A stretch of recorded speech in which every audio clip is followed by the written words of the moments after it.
The following is a Hoop Ball presentation.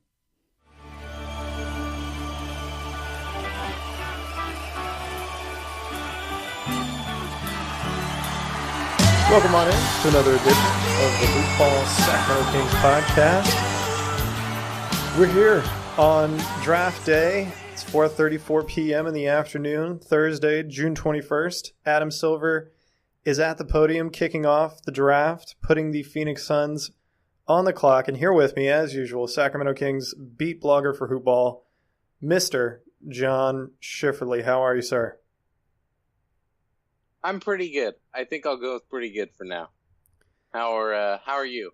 Well, I'm not feeling too good, really, because I just have no freaking clue what the Kings are going to do. This has been 5.5 weeks in the making. We thought for sure it was going to be between DeAndre Ayton and Luka Doncic.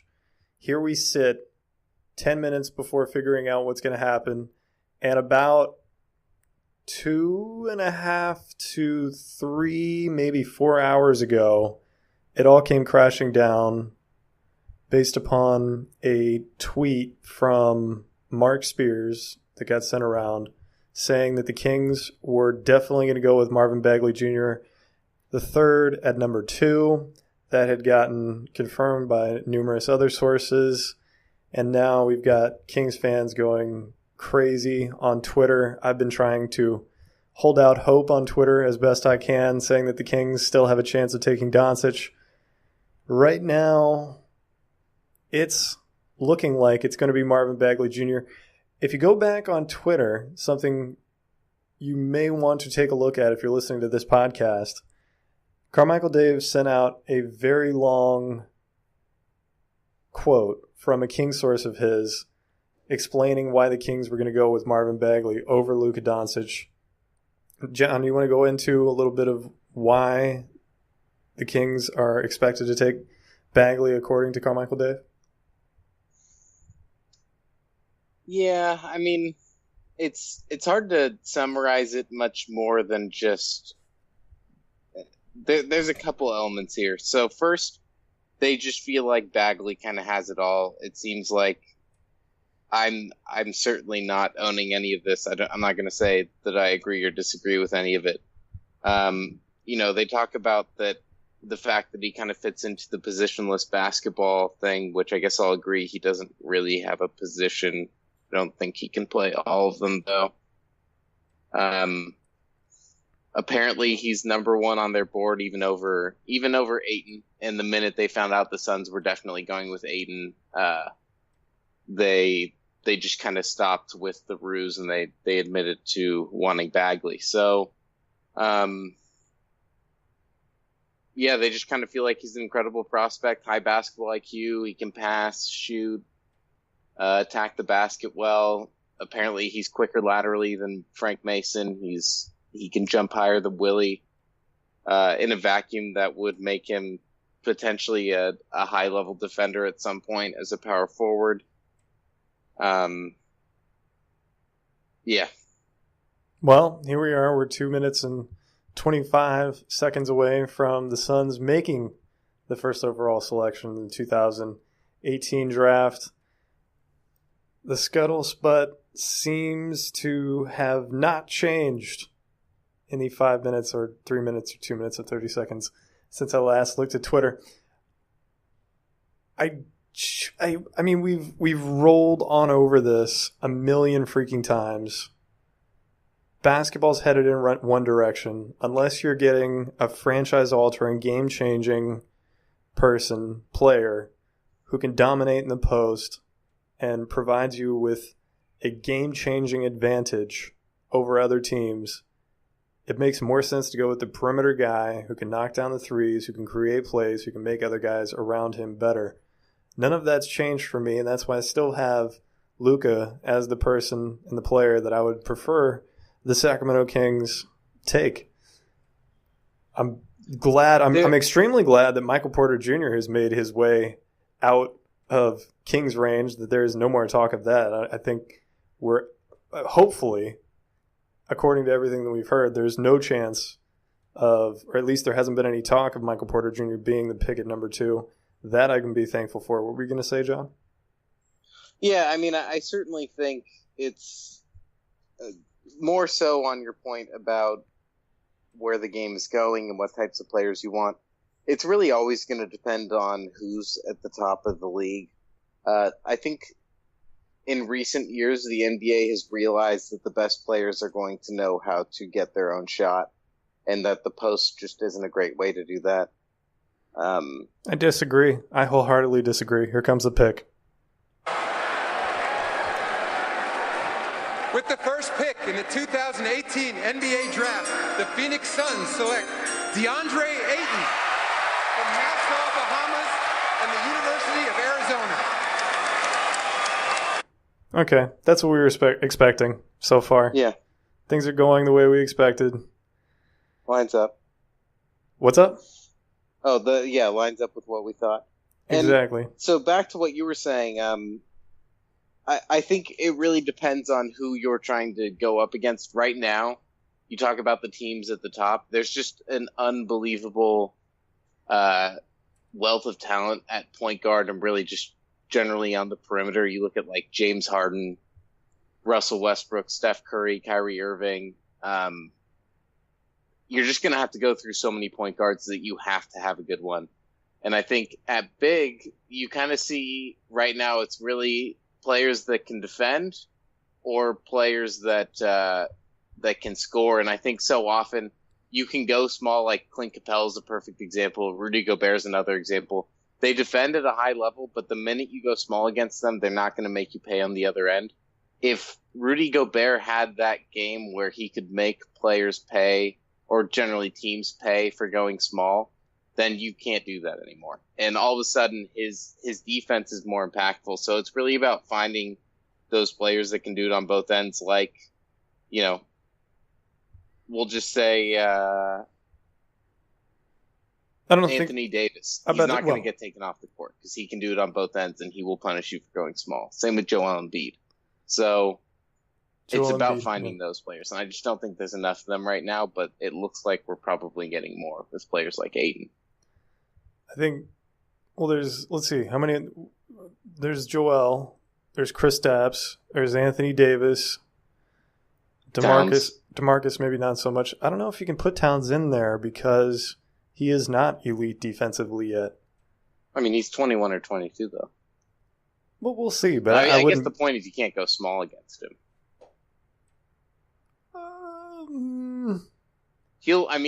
If you go small against him, he'll shoot right over you, and he will absolutely make, he'll make life hell for a smaller player in the post. That'll be a problem. Well, no, I would disagree with you there because I think there's numerous tweener guys in the NBA that could guard him in the post when a team goes small.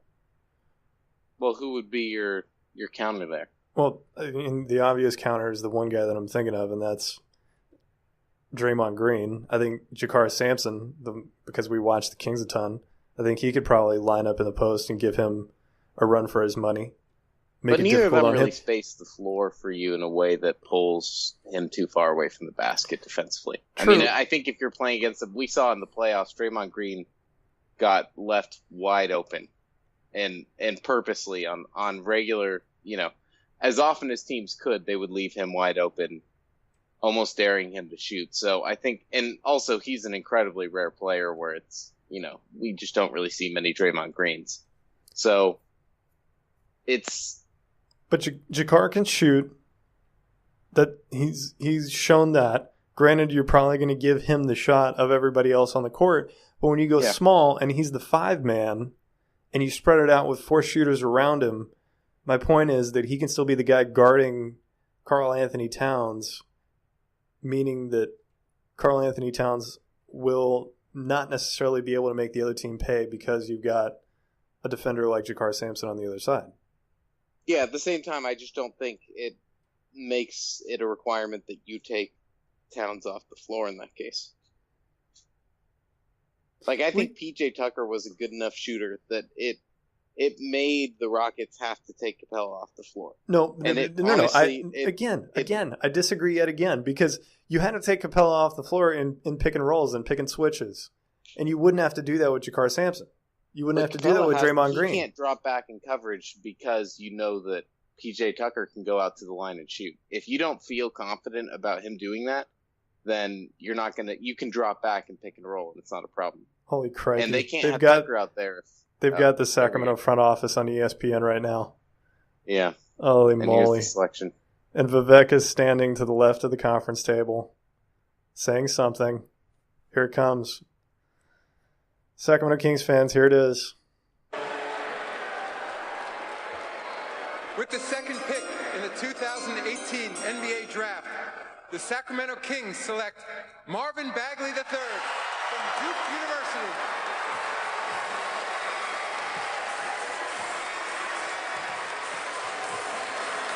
Marvin Bagley III, who averaged 21 and 11.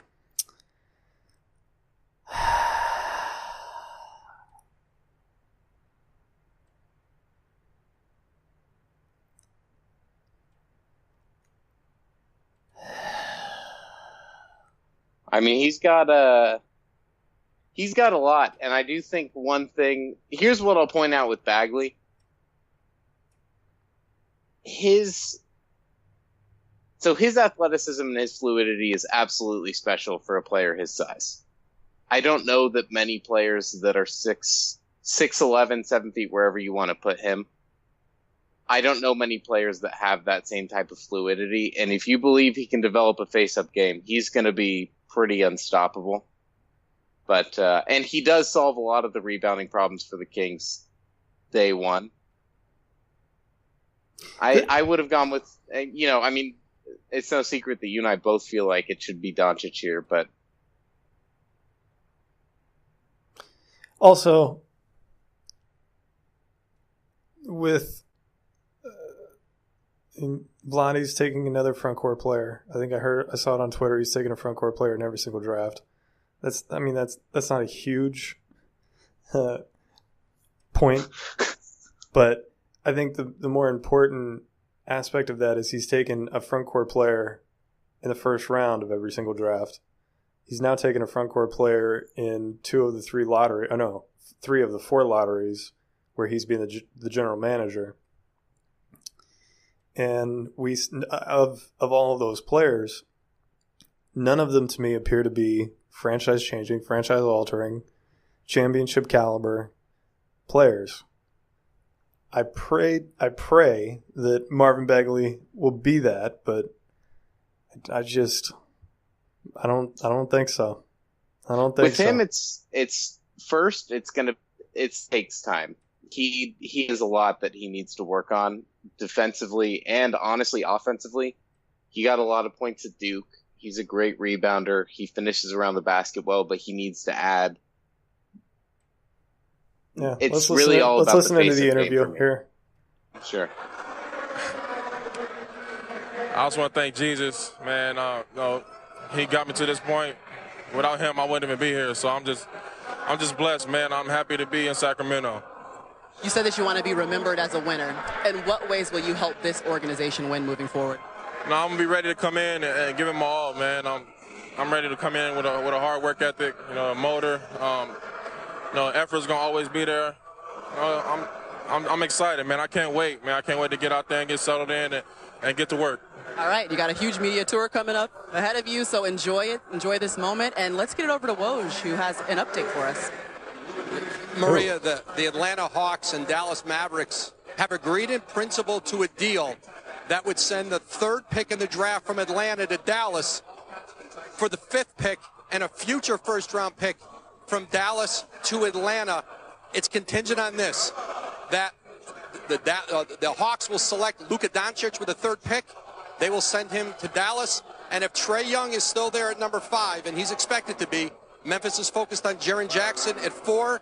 Trae Young will go from the Dallas Mavericks at 5 to the Atlanta Hawks at 3. All right, so there we go. Mark Cuban ends up with Luka Doncic. Fantastic. Criminy. He ends up in the Western Conference, and we get the chance to see him 2 times a year. Great, at least we get to see him 2 times a year. Here comes the commissioner with the number 3 pick. With the 3rd pick in the 2018 NBA Draft, the Atlanta Hawks select Luka Doncic from Ljubljana, Slovenia, and Real Madrid. Oh my God. I just don't believe it. Also, it continues another trend of the guy's got to come in and work out for the team. They're only going to take a guy who comes in and works out for the team, which means the possible pool of players for the Kings to select is super small. None of it freaking makes sense. What's going on with Twitter here? Yeah, I'll say this. If the Kings really feel like Bagley is the right player to go with, that's what you have to do. And, by all accounts, Carmichael Dave on Twitter, as we said, mentioned that Bagley was supposed to be the top player on their board. So I don't have a problem with them taking Bagley in that case. If things like, because, saying someone's a top player on your board, you can factor whatever you want into that. If things like Bagley came in and worked out for us, factored into that, that's a very stupid thing to factor into that. If tickets, it was things like him wanting to be in Sacramento, I think that's a problem too.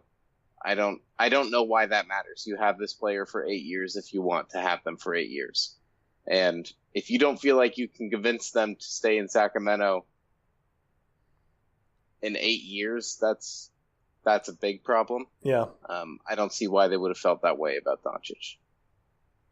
I don't know. And it's just you have to hope it's purely based on talent. I guess we're gonna see a lot of guys shooting a lot of jump hooks. We're gonna see a lot of post ups and jump hooks for the next 3 years. Everybody, I mean, you get to watch Zach Randolph barf up 25 footers again, followed by more. What's his name? What's the guy who just opted in? I'm so deaf right now in the head. What's the guy's name? Who's the tall guy? He's Greek. He's on our Costa Koufis. More Costa Koufis. Yeah.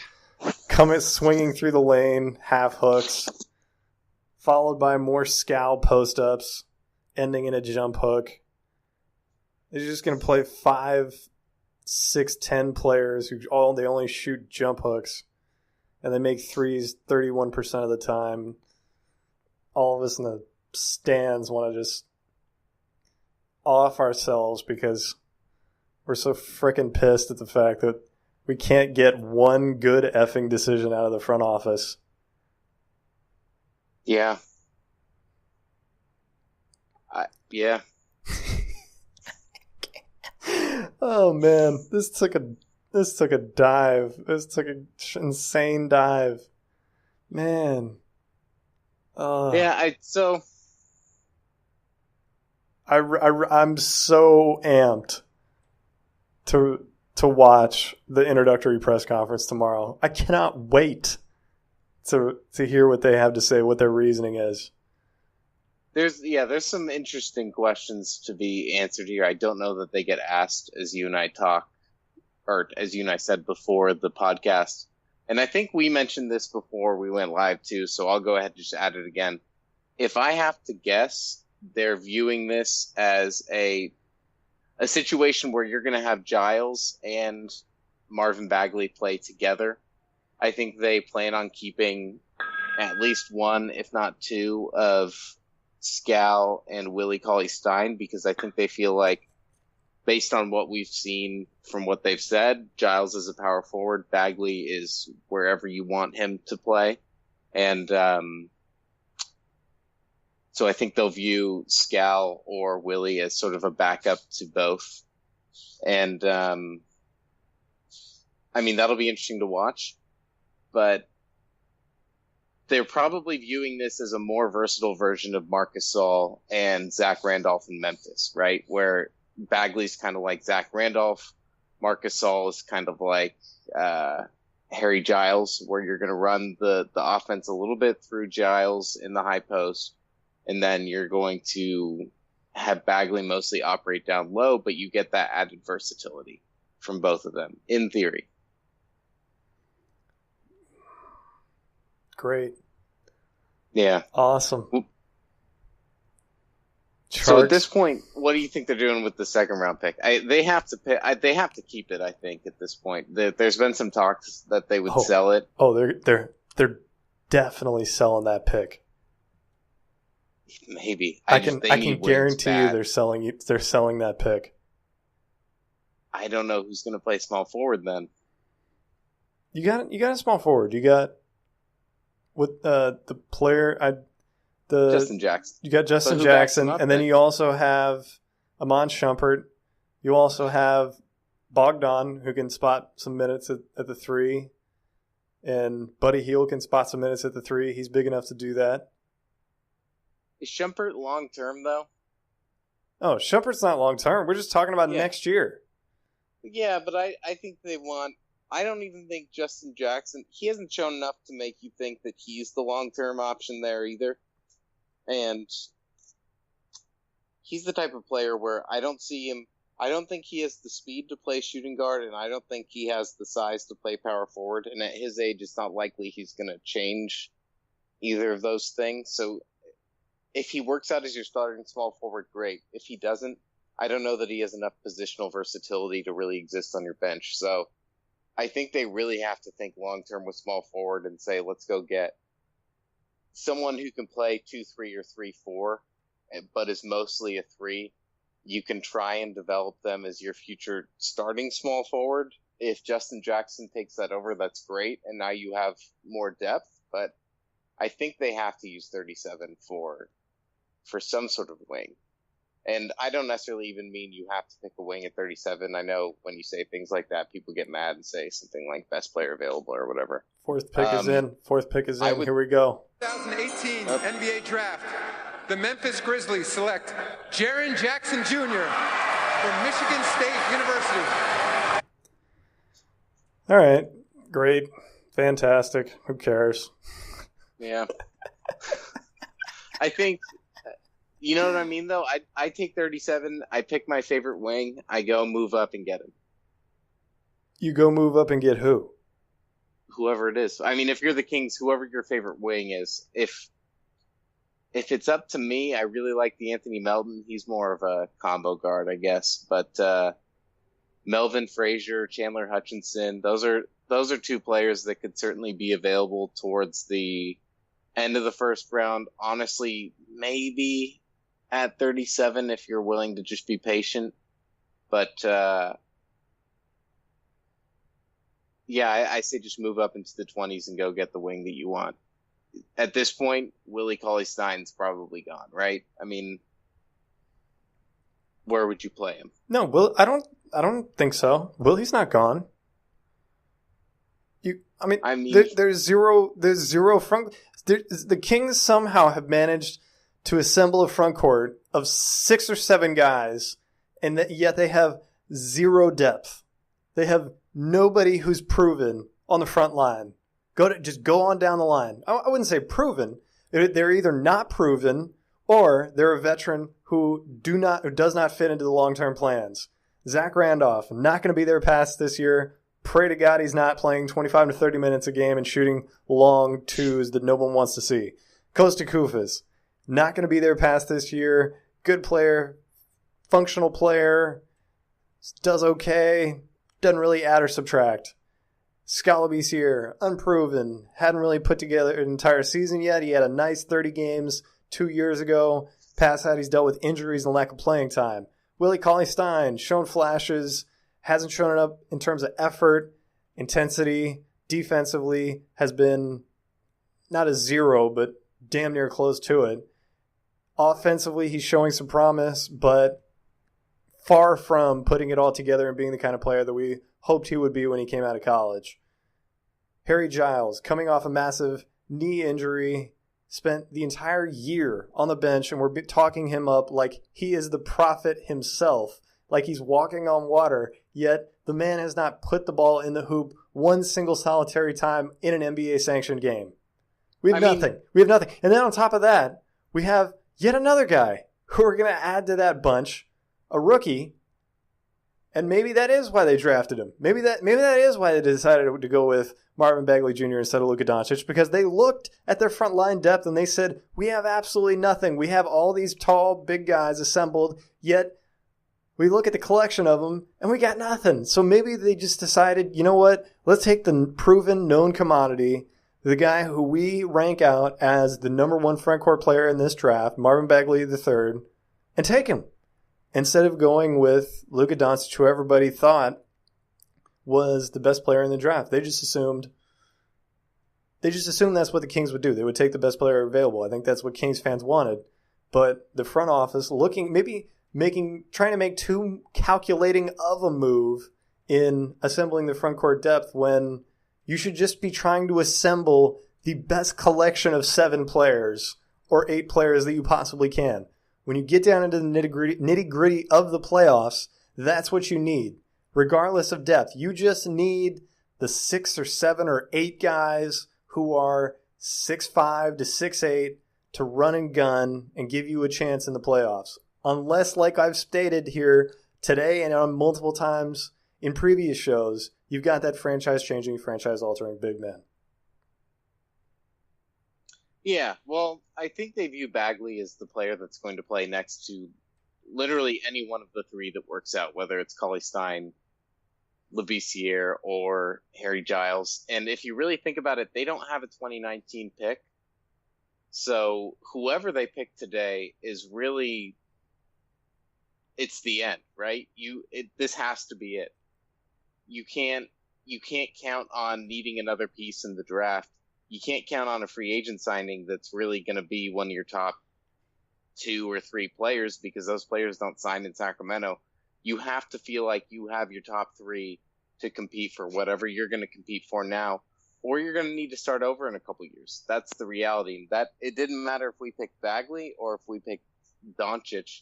You have to feel like you have everything you need now to either compete eventually or, make the trades to compete eventually. And so that's to me the reason why you have to feel like you have your front court in Scal, Willie, and Giles, and why you do kind of have to count on Giles, because if Giles doesn't work out, you're not sure about Scal. Willie's in year 4. He's pretty much what he's going to be. And you look at Buddy Hield and Bogdan Bogdanovic, you can't wait that much longer on those guys because they're not that far from their prime. Bogdan's going to be 26. Hield's going to be 25, I think. I mean, you kind of have to. We have an old core. As much as we like to say we have so many young players, it's an older, younger core. I mean, if you look at like Bogdan Bogdanovic and the list of players in the NBA that are younger than him, it's pretty incredible. I'm pretty sure Bradley Beal's younger than him. I mean, you have to be ready to compete soon, and you have to be ready to compete with what you have, because you can't wait for your 2020 first-round pick to develop if this doesn't work out soon. So, it's a massive the Kings have to be ready to go soon. It's a massive hodgepodge. I don't think that we. Yeah. I don't know. As things currently sit, I mean, unless you get a jump from somebody, unless you get a guy who everybody assumes is on the out in terms of where they're at in their career, and they all of a sudden take a big leap, a la Victor Oladipo, then... Yeah, but who was the last guy before Oladipo to do that? Steph Curry. And are those guys ever available in the trade, really? I mean, well, who's the last guy to do that after being traded? And I don't even mean like a year after being traded, just generally after being traded. It just happens once every... Jason Kidd. Yeah, once every 5 to 6 years if you're lucky, and now it has to happen to you, unless you're planning on having who you have. You know what I mean? It's interesting. So really, the Kings, I'm not saying they're going to need to rebuild. I don't know that I believe that. I just feel like they have to understand that it's time to be ready, or to it's time to be ready with this core.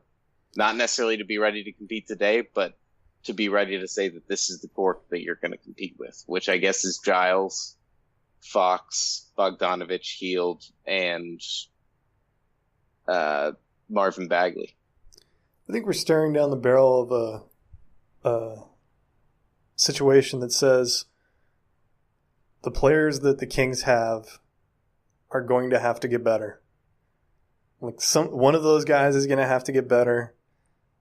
I highly doubt there's going to be some sort of franchise-altering trade where the Kings can pick up a guy who's going to massively change their fortunes. Like, the screws have been tightened on that CBA, and it's less likely that stuff like the Jason Kidd, Stephon Marbury trade of yesteryear happen nowadays.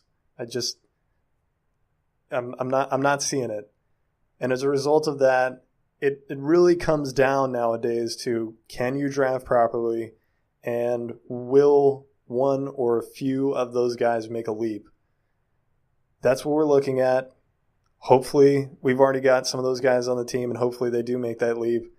Of course, the problem is, in this day and age, it's predicated on being patient with these guys, because more than likely it's going to happen in their 4th, 5th, and 6th year as opposed to their 1st, 2nd, and 3rd year.